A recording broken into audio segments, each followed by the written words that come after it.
వరదల వ్యవహారం మీద జగన్ కొన్ని సూటి ప్రశ్నలు వేశారు చంద్రబాబు గారు.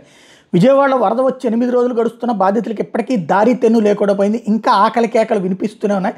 అసలు ప్రభుత్వం అనేది ఉందా లేదా అని అనిపిస్తోంది. వరదల కన్నా మీ నిర్వాకాల వల్ల నెలకొన్న విషాదం, మీ అసమర్థత వల్ల వచ్చిన నష్టం భారీగా ఉంది. 5 కోట్ల మంది జనాభా, లక్షల కోట్లు బడ్జెట్ ఉన్న రాష్ట్రాన్ని నడుపుతున్న మీ ప్రభుత్వం 5-6 లక్షల మందిని ఉదారంగా ఆదుకోలేని దీనస్థితిలో ఉందా? ఇంత చేతకాంతనమా, ఇంతటి అమానవీయత మీకు మాత్రమే సాధ్యం చంద్రబాబు గారు. 3 రోజుల్లో 30 సెంటీమీటర్ల పైగా వర్షం పడడం అసాధారణమేమీ కాదు. గతంలో చాలాసార్లు పడింది. కానీ ఈ మాదిరిగా 50 మందికి పైగా ప్రజలు చనిపోవడం ఎప్పుడూ జరగలేదు. బాధితుల కోసం సహాయక శిబిరాలు ఏర్పాటు చేయకపోవడం, ఏర్పాటు చేసామని మీరు చెప్తున్నా అవి ఎక్కడున్నాయో తెలియకపోవడం, బాధితులు లోతట్టు ప్రాంతాల నుంచి సహాయక శిబిరాలకు తరలించకపోవడం అన్నది మీ ప్రభుత్వంలో మాత్రమే జరిగింది. ఈ వరదలు వచ్చి 8 రోజులు అవుతున్న 4-5 రోజులుగా వర్షాలు లేకున్నా ఇంకా ప్రజల నీటిలోనే సహాయం అందాలి పరిస్థితిలో ఉండటం చాలా దారుణం. అసలు ఇదంతా ఎందుకు జరిగింది? దీనికి కారణం మీరు నిర్లక్ష్యంగా వ్యవహరించడం కాదా చంద్రబాబు గారు? శుక్రవారం ఆగస్టు 30 నుంచి భారీ వర్షాలు వస్తాయని, భారీగా వరద వస్తుందని మీకు బుధవారం రోజు ఆగస్టు 28 అలర్ట్ వచ్చినా అప్పటికే కృష్ణానది పైన జలాశయాలన్నీ పూర్తి సామర్థ్యంతో నిండుగా ఉన్నాయని తెలిసినా, అలాగే పైనుంచి ఇతర రాష్ట్రాల నుంచి భారీగా వరద వస్తుందని సమాచారం ఉన్నా, బుధవారం నుంచి శుక్రవారం వరకు 2.5 రోజుల సమయం ఉన్నా మీరు పట్టించుకోలేదు. ఇరిగేషన్, రెవెన్యూ, హోమ్ సెక్రటరీతో రివ్యూ తీసుకుని వారికి బాధ్యతలు అప్పగించి దిశానిర్దేశం చేసి ఉంటే ఇంత ఘోరం జరిగి ఉండేది కాదు కదా. ఆ రివ్యూ జరిగి ఉంటే ఇరిగేషన్ సెక్రటరీ ఫ్లడ్ క్వశ్చన్ మీద ధ్యాస పెట్టేవారు కదా. కృష్ణానదిపై ఉన్న శ్రీశైలం, నాగార్జున సాగర్, పులిచింతల నుంచి కొద్దిగా నీటిని ముందుగానే విడుదల చేసి తగ్గించుకుంటూ వస్తూ 60-70 టీఎంసీల ఫ్లడ్ క్వశ్చన్ ఏర్పాటు చేసి ఉండేవారు కదా. అప్పుడు పైనుండి వచ్చే వరద నీటి ఆయా జలాశయాల్లోనే సర్దుబాటు చేసి ఉంటే పులిచింతల కింద కృష్ణానదిలోకి వచ్చే వరద నీరు సక్రమంగా నియంత్రించి భారీ వరద ముప్పును తప్పించేవారు. దీనివల్ల ఇంత దారుణం జరిగి ఉండేది కాదు కదా.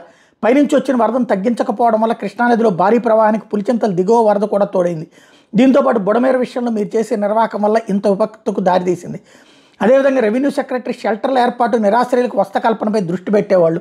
హోమ్ సెక్రటరీ లోతట్టు ప్రాంతాల్లో ఉన్న ప్రజలను ఈ షెల్టర్లోకి షిఫ్ట్ చేసి ఉండేవారు.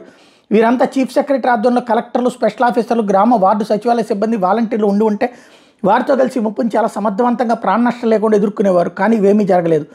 పైగా మీ ప్రచార ఆర్భాటాల వల్ల సహాయక చర్యలో పూర్తిగా సమన్వయ లోపం నెలకొంది.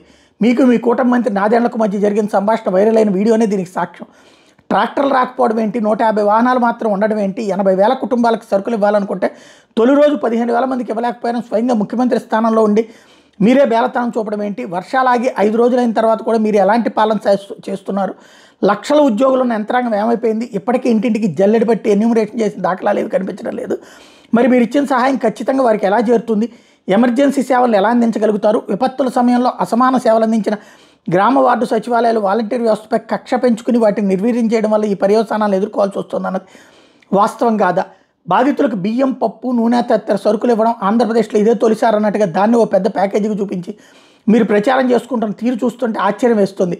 వైఎస్ఆర్సీపీ ప్రభుత్వంలో వరదల వల్ల బాధితులైన వారికే కాదు, వరద ప్రభావం ఉన్న కుటుంబాలకు కూడా ఈ రేషన్ సరుకులు ఒక్క రోజులో ఎండియూ వాహనాల్లో డోర్ డెలివరీ చేసాం. అంతేకాకుండా వారికి కొంత డబ్బు ఇచ్చి వాళ్ళ ఆనందంతో ఇంటికి వెళ్ళేలా చేసాం. కానీ విజయవాడలో పరిస్థితి ఎంత విషమంగా ఉన్నా మీరు ఇస్తున్న సరుకులు అరకొరే. తీరా అవి కూడా డోర్ డెలివరీ పద్ధతిలో చేరడం లేదు. తీసుకున్న ఆ కొద్దిమంది ఇళ్ల నుంచి నీళ్లలో నడుచుకుంటూ వచ్చి మోసుకుంటూ వెళ్లాల్సిన పరిస్థితి. ఇది ఇంకా వారిని బాధ పెట్టడం కాదా? కుటుంబ సభ్యులను కోల్పోయి ఒకరు, వ్యాపారాలు తుడిచిపెట్టుకుపోయి మరొకరు, ఉపాధి కోల్పోయి ఇంకొకరు, ఇల్లు ధ్వంసమై మరొకరు, ఇలా విజయవాడ వరద బాధిత ప్రాంతాల్లో ఏ ఒక్కరిని కదిపినా ఇలాంటి దీనగాథలే వినిపిస్తున్నాయి. ఈ తరుణంలో వారికి ఉదారంగా సహాయం అందించాల్సిన బాధ్యత మీది కాదా చంద్రబాబు గారు? ఒక్క పథకం కూడా అమలు చేయని మీ ప్రభుత్వం వరద బాధితుల సహాయం చేయడంలో బేదారుపులు ఎందుకు? చివరకు విరాళాలు ఇవ్వాలని డ్వాక్రా అక్క చెల్లెమ్మల దగ్గర నుంచి కూడా వసూలుకు దిగడం ఏంటి? బాధితులు కోలుకునేలా ఉదారంగా తగిన సహాయం చేయండి. మీరు ఆదుకోకపోతే మా పార్టీ తరపున ఖచ్చితంగా పోరాటాలు చేస్తామని హెచ్చరించారు.